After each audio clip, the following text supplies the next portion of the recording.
Vamos a continuar con nuestro siguiente expositor, Cosmovisión de los pueblos ancestrales y aparición del mercado, tema que lo desarrollará el magíster Cristóbal Cobo.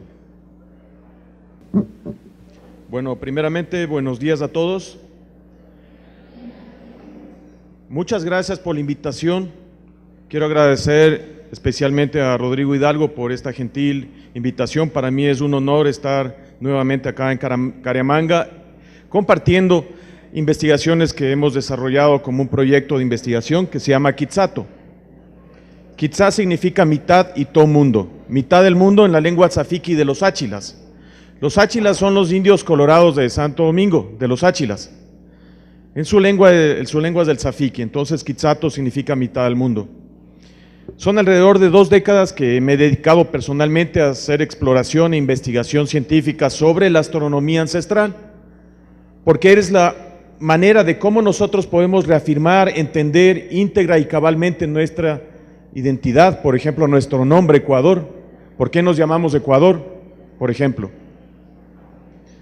Entonces, a continuación yo les voy a hacer la exposición de nuestro proyecto. Voy a tratar de que sea algo interactivo. Sin embargo, sí me gustaría complementar un poco la presentación anterior, porque me parece que quedó un poco en el aire la inquietud de una señora que estaba acá. Y yo creo que hay una frase que describe esta situación con respecto a la coca muy claro. La peor de las resistencias es la ignorancia. Y yo me refiero más al sistema político que pretende gobernarnos siempre. Si algún país del mundo realmente consumió coca, fue el Ecuador. Hay muchos registros etnográficos. Inclusive se han llegado a identificar especies que son muchísimo más potentes que las que existen en Colombia, en Perú, en Bolivia. Y es una planta de la naturaleza que tuvo connotaciones sagradas y que es medicina. La mente del ser humano nunca hubiera evolucionado si no hubiera sido por el consumo de alcaloides, y existen investigaciones, documentos, artículos científicos que explican eso. Eso permitió al hombre llegar a otros estados de coeficiencia mental. Entonces, fue gracias al consumo de estas plantas a lo largo de la evolución del hombre. Y una de esas plantas fue justamente la coca. No podemos comparar el producto de una planta natural como es la coca, si queremos comparar con drogas artificiales, que lógicamente están prohibidos para deportistas, por ejemplo, como estimulantes artificiales, prohibidas en las Olimpiadas, en los campeonatos mundiales de fútbol, por ejemplo. Pero la coca es como el café, por ejemplo, es un estimulante. Yo vengo manejando alrededor de 2 días, decidí venir en carro para conocer más profundamente la provincia de Loja. Y vengo masticando coca en el viaje para poder estar concentrado mientras manejaba. Pero de ninguna manera eso me hace tener alucinaciones o desviar mi conducta, caer en una degradación. No, no. Esto es una planta natural y punto. Entonces primero sepamos diferenciar y leamos. Leamos lo que más podemos para poder entender la diferencia entre un psicotrópico, entre un enteógeno, entre una alcaloide natural y drogas artificiales. Ahí nos daremos cuenta, y esa es un poco la respuesta a la inquietud de la profesora. Otro tema interesante que nos hablaba el maestro Agustín era sobre estas propuestas decolonizadoras de diferentes países, como en Bolivia ya existe este Ministerio de Descolonización, y eso es interesante. Y ahorita voy a empezar haciéndoles una prueba a ustedes, para que puedan entender a dónde voy. Para mí lo más importante es tener una noción clara de nuestra visión del mundo. Yo les voy a comprobar este momento que estamos muy equivocados y alienados de estereotipos absurdos. Con sus dedos indíquenme cómo gira la Tierra.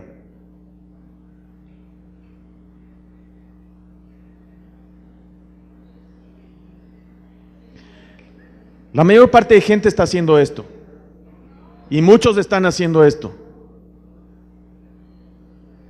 ¿Por qué muchos están haciendo esto? Porque nosotros hemos sido educados para ver el norte arriba y el sur abajo, como ven en este mapa, ¿no es cierto? Pero el norte no está arriba, está acá, en esta dirección, no está ni abajo ni arriba. El sur, este y oeste. Si el sol sale en el este y se acuesta en el oeste, ¿cómo gira la Tierra? De oeste a este. Pero la mayor parte de ustedes hizo esto. Ese momento están enseñando el norte arriba y el sur abajo, y eso no existe. Ese punto se llama cenit, acuérdense de esa palabra, y ese punto se llama nadir. Este, oeste, norte, sur. Entonces, así funciona la naturaleza.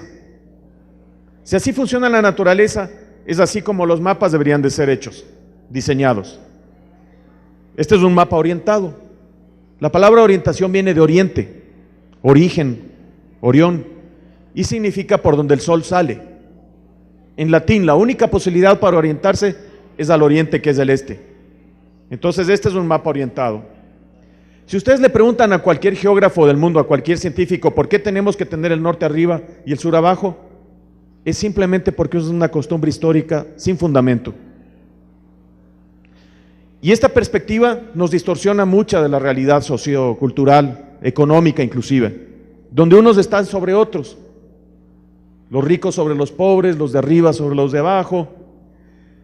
Y justamente, una de mis propuestas es descolonizar esa visión del mundo y presentar una visión del mundo orientada, pero con fundamento. ¿Cuál es el fundamento para sostener esta geoperspectiva? Es porque el único elemento en todo el cosmos que es fijo para nuestros ojos y que es constante a lo largo del tiempo es la salida del sol de los equinoccios. Los equinoccios acontecen solamente 2 días del año, en marzo 21 y septiembre 23, que fue antes de ayer. Y a eso se deben las estaciones, invierno, verano, otoño y primavera. Los 2 equinoccios, los 2 solsticios. Ya les voy a explicar un poquito mejor eso, porque la vida en el planeta funciona en base a eso.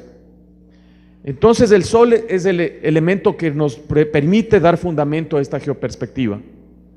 Tengo artículos científicos que han sido publicados en universidades extranjeras, y esto es lo que nos permite decir al mundo: tengamos una visión del mundo en balance, en equilibrio, donde nadie esté sobre nadie.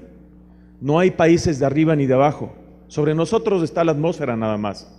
Todas las naciones del mundo tienen su posición en equilibrio.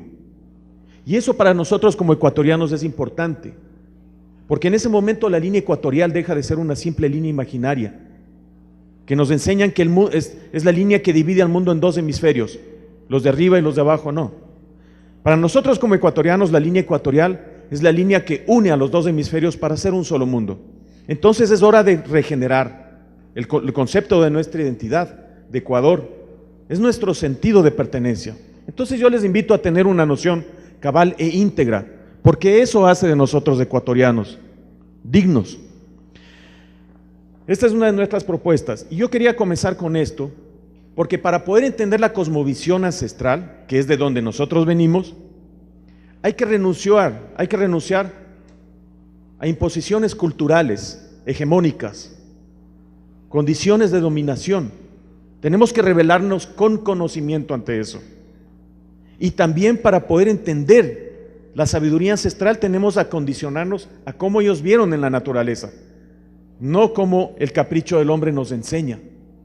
Entonces, es una manifestación de revelación, pero también de tener una nueva conciencia del mundo tal y como la naturaleza funciona. Bien, en este momento les voy a comenzar a explicar más que como proyecto, porque es muy complejo, las investigaciones que hemos hecho, más como proyecto lo que hemos hecho a nivel turístico, de emprendimiento, porque son algunas áreas que cubrimos. Siguiente diapositiva. Aquí le pasaba, ¿no? Nosotros aplicamos la tecnología satelital, la tecnología más compleja que se ha desarrollado, con posicionamientos geodésicos, programas espaciales, y estudios de sistemas de información geográfica. Con esa tecnología nosotros hemos podido investigar, permítanme ver, este es del... ¿No tienen un puntero láser por si acaso? ¿Esto tiene puntero? No. Perdón.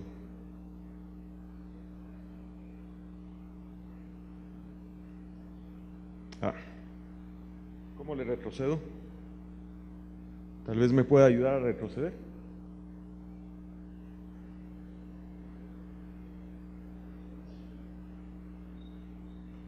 Ahí está, ahí está. Alrededor de San Antonio de Pichincha, al norte de Quito, nosotros hemos investigado diferentes sitios arqueológicos donde, sobre todo, protagonizan estos círculos de piedra que hay desde 3 metros de diámetro hasta 24 metros de diámetro.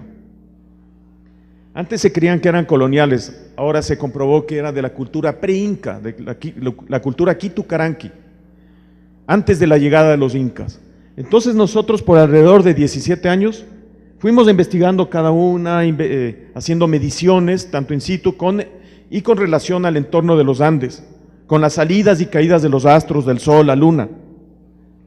Y después de todos esos años llegamos realmente a comprobar que estos sitios arqueológicos fueron usados como observatorios astronómicos.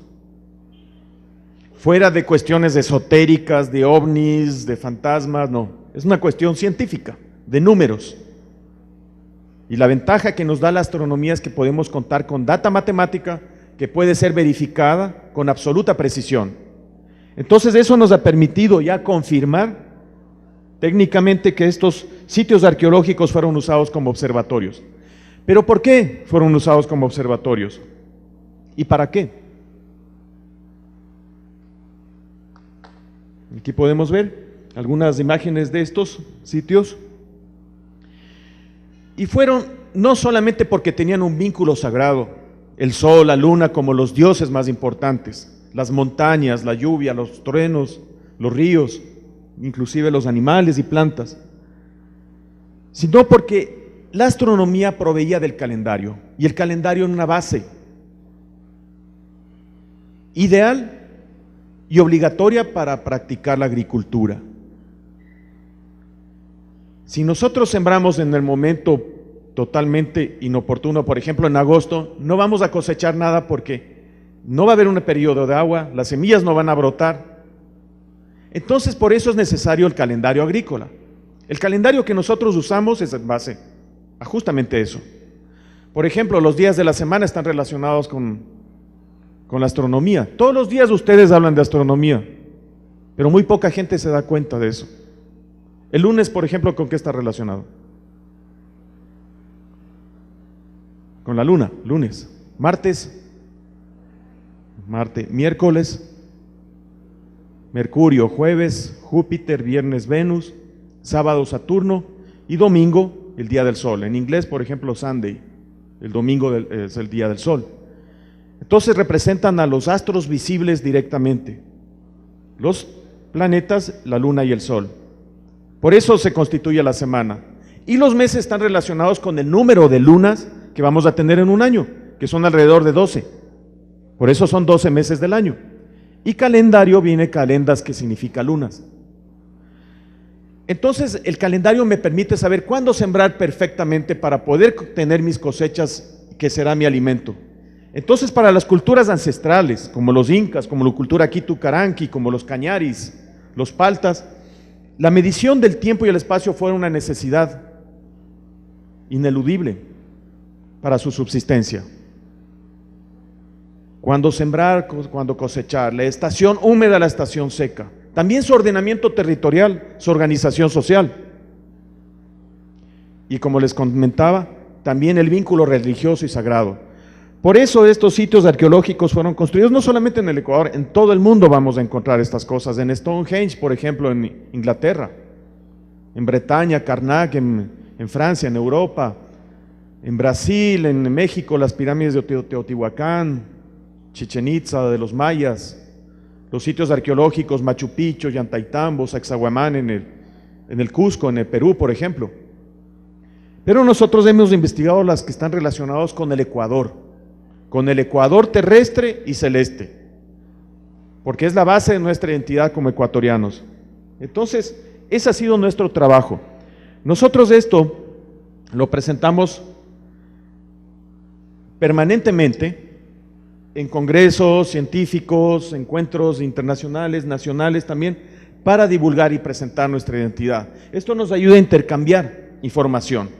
Más que la explicación técnica, yo quería explicarles esto porque yo quiero como estudiantes que conozcan cómo es la mecánica que se desarrolla en la sociedad de investigación. Y así se publican tanto libros como artículos científicos, y así podemos nosotros seguir con otras investigaciones, intercambiar información, seguir motivándonos, seguir promoviendo nuevas propuestas de investigación. Y eso es lo que permite que el conocimiento se desarrolle. Nuestro país lastimosamente carece de ese ímpetu. Entonces, por eso para mí es importante un poco compartir esta intención. Nuestro proyecto ha salido en muchos artículos documentales alrededor del mundo. Fue uno de los primeros, fue el primer proyecto en haber salido en History Channel, por ejemplo, en la BBC, en el Royal Geographical Magazine, National Geographic también. Entonces, yo considero que es la manera idónea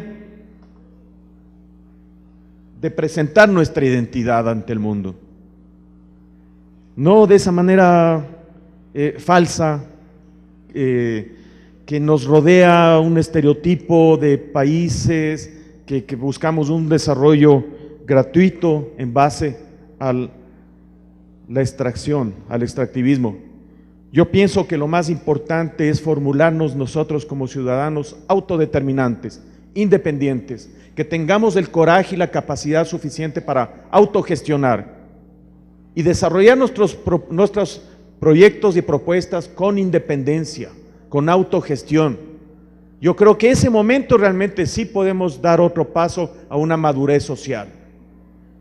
Si nosotros nos pasamos exigiendo un país gratuito, pues lo gratuito nos condena a ser mendigos del paternalismo, y el paternalismo a su vez condena a la vida, porque el paternalismo se autocondena para el extractivismo, y así estamos destruyendo todas nuestras reservas naturales.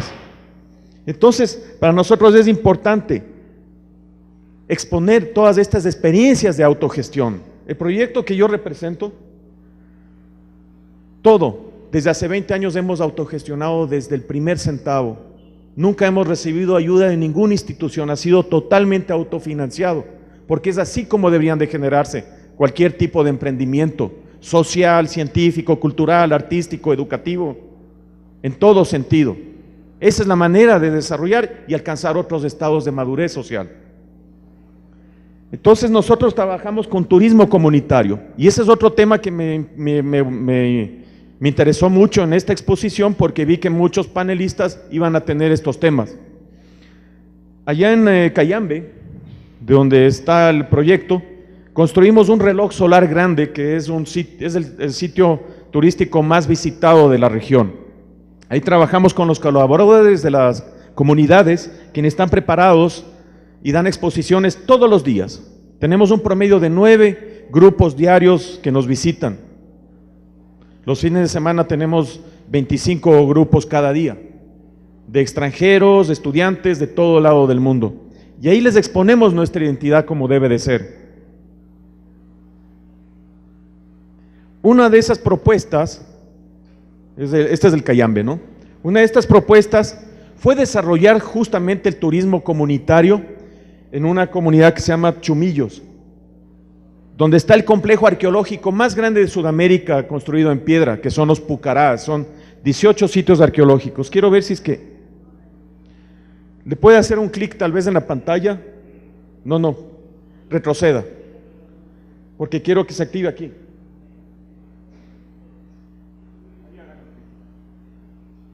En la foto del medio, por favor, hágale un clic.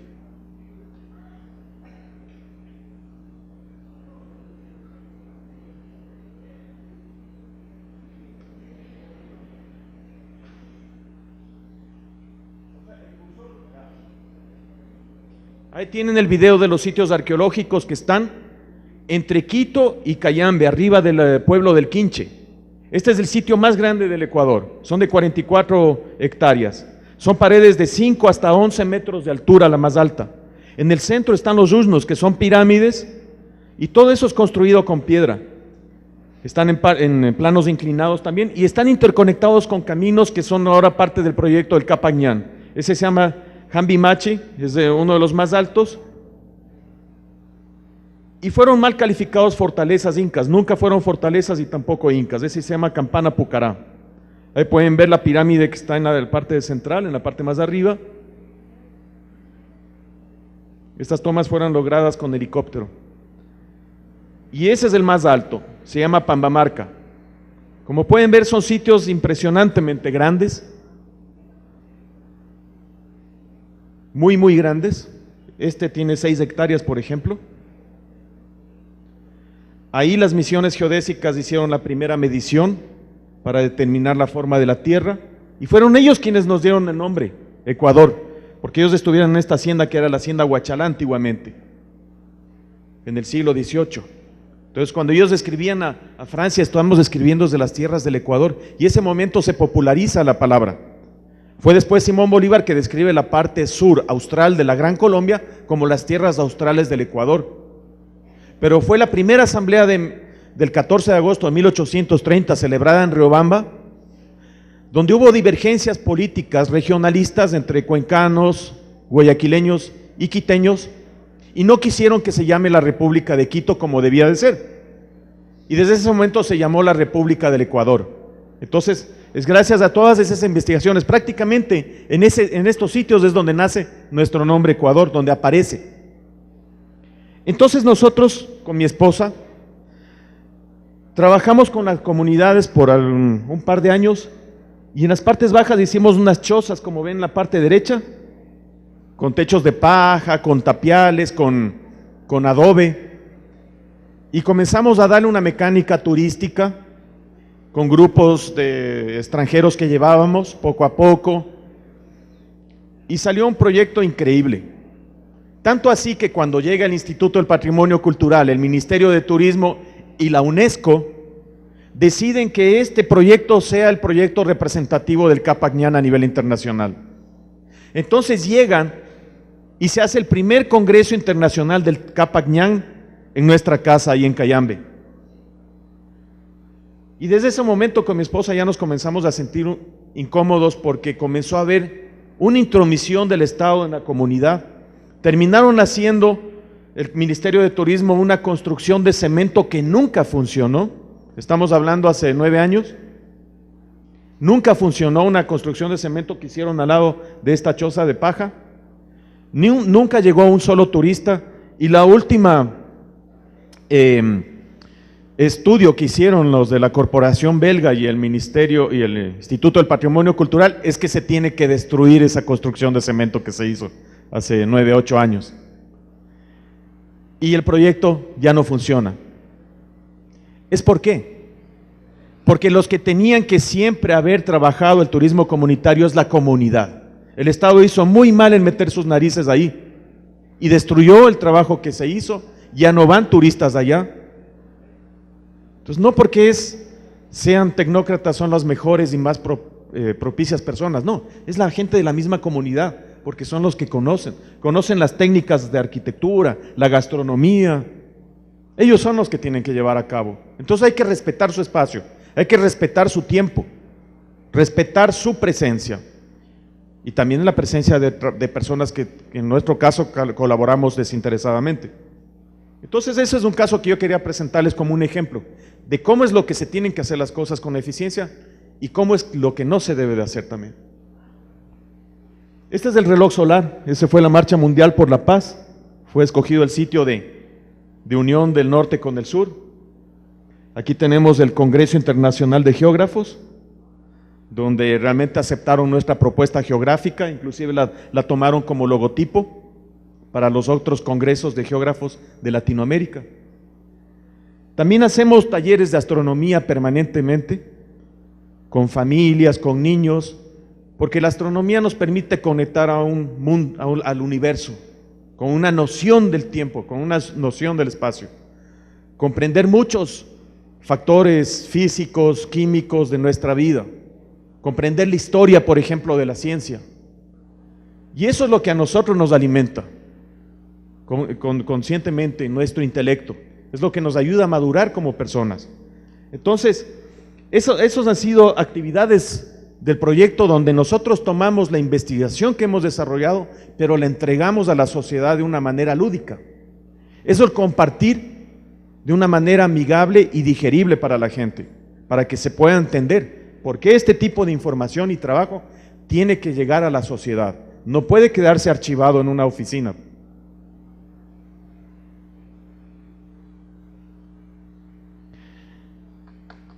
¿Cómo funciona la base de la cosmovisión andina? Les voy a explicar lo del reloj solar. Para mí la representación máxima de la luz solar es el concentrado del chaguarmishki. ¿Sí saben qué es el chaguarmishki? Que es el jugo del penco de la planta de México, donde los mexicanos hacen el tequila. En vez de hacer el tequila, se puede hacer la miel. Ya se le concentra todo ese jugo que sale de la planta de México. Entonces les voy a explicar cómo funciona el calendario agrícola. Ahí pueden ver el equinoccio. El equinoccio, digamos que el calendario, vamos a comenzar en el equinoccio de septiembre, que fue antes de ayer. Ahí comienza a celebrarse la fiesta de la mujer, la Colla Raimi, la fiesta de la Virgen. Comienza la peregrinación de la Virgen del Cisne, la peregrinación de la Virgen del Quinche durante estos meses, octubre, noviembre. Es el momento de la siembra, de la fertilización de la madre tierra. Comienzan las primeras lluvias. Pasan 3 meses, octubre, noviembre y diciembre, solsticio de diciembre a su derecha. En ese momento comienzan a aparecer las primeras plantitas, los brotes. Es el momento del nacimiento. Para los incas era el Capac Raimi, la fiesta principal del sol. Entonces por eso se le adjudica el mismo nacimiento para Jesús, por ejemplo. Zaratustra, Siddhartha, Dionisio, Apolo, Buda, Inti, Quetzalcóatl. Porque todos esos personajes representaban al sol antiguamente para estas culturas ancestrales. De ahí viene la evolución del cristianismo, sionismo, del islamismo, el judaísmo, por ejemplo, del budismo, porque todo eso se basaba en los calendarios solares y lunares, en la astronomía. A partir del solsticio de diciembre regresa, enero, febrero, marzo, el equinoccio de marzo, 21. Ese es el momento de la Pascua, porque la Pascua es escogida el primer domingo después de la primera luna llena, después del equinoccio de marzo 21. Por eso se escoge la Pascua. 40 días antes es el carnaval, esa es la Cuaresma. Entonces, ¿nosotros cómo celebramos? En diciembre ya fueron las primeras plantitas. Los primeros granos tiernos salen en el equinoccio de marzo, en la Pascua. ¿Con qué celebramos nosotros? A ver. Con nuestra marca identitaria gastronómica más importante. ¿Cuál es? La fanesca. De ahí pasan 3 meses. Abril, mayo y junio, el solsticio de junio. Ese momento es el Inti Raimi, la fiesta del sol. Los granos maduraron. ¿Con qué festejamos? Con la chicha. Es la fiesta de la maduración. Entonces, ese momento se festeja San Juan, San Pedro, San Pablo, la fiesta mundial de la música, por ejemplo. Es el momento de la fiesta. Y de ahí regresa. Julio, agosto y septiembre, y se ha completado el año agrícola. Lo mismo pasa con el penco, ¿no? En diciembre comienzan a ver los primeros brotes alrededor de la planta, donde las mujeres de las comunidades en las plantas maduras comienzan a cosechar la miel. En marzo comienza la floración de la planta. Esas hojas, esas florecitas se llaman los quirillos. Algunas personas les llaman las alcaparras también. Y en junio 21, la fiesta del Inti Raimi se celebra con la chicha más importante, que es el guarango, que es el fermento del chaguarmishki, que es el jugo que sale de la planta de México, del agave o maguey también le dicen los mexicanos. Nosotros allá en Cayambe le decimos penco. Entonces, con esta planta me gusta bastante explicar porque toda nuestra festividad, el producto más importante del Inti Raymi es justamente el guarango, que es el fermento, es la cerveza, ¿no? Sin embargo, el extracto de esto es la miel, por ejemplo, ¿no? Es la miel del agave, porque es una concentración de los azúcares que son promovidos por la fotosíntesis, donde se produce la glucosa, por ejemplo, ¿no? de las plantas, y es gracias a la radiación solar, ¿no? Siguiente, voy a ayudar porque no. Entonces, les quería presentar también lo de la miel, porque ha sido un emprendimiento del proyecto. Nosotros trabajamos con las mujeres de las comunidades, quienes cosechan el aguamiel de la planta, ¿no? Y se les trata de reconocer de la mejor manera para que mujeres jóvenes se sientan estimuladas y motivadas para aprender de la técnica y que la tradición no se pierda. Entonces hay que trabajar en estos proyectos con una mentalidad enfocada a la economía solidaria, con enfoque ecológico y con el rescate del patrimonio cultural, en este caso la salvaguarda del patrimonio cultural alimentario. Entonces eso es el proyecto Kizzato. Es un proyecto integral, donde enfoca de manera independiente, sin ningún tipo de financiamiento. Inclusive hasta la construcción del reloj solar lo hicimos con esfuerzo propio, porque es así como tiene que crecer y prosperar una comunidad, una cultura, una sociedad específica, con independencia. Y ese es el mensaje más importante, el cual yo quiero extenderles. Ahora yo también quisiera que si ustedes tienen alguna inquietud, alguna pregunta, yo estoy a las órdenes, con mucho gusto pues les puedo responder y muchísimas gracias por su atención.